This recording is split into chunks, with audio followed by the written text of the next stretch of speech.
Mag-ulam tayo ngayon ng sinigang na kambing. Ayan, sinigang na ulo at saka mga paa. Siyempre, ako yung nagluto. Yan, malambot na malambot. Nilagyan ko ng sili at saka pangalan nun, pechay. So, ang pinampalasa ko ay, ayan, sampalok sinigang.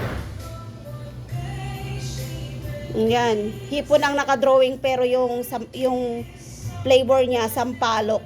So, yan po yung pinampalasa ko. So, yan, sarap. Tara, higop na tayo.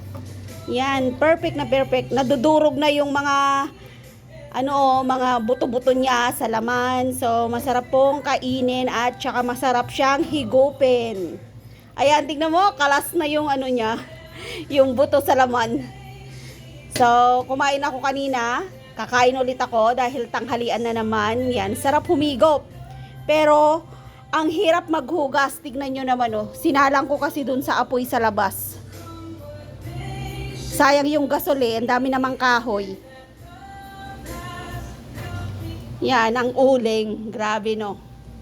Kain na tayo. So, ito na yung pagkain, oh.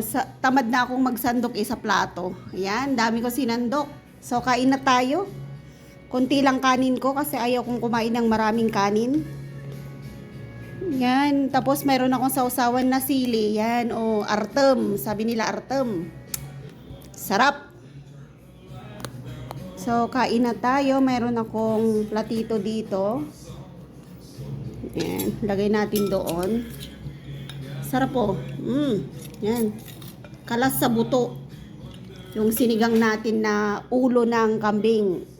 Tsaka paa ng kambing. Sarap.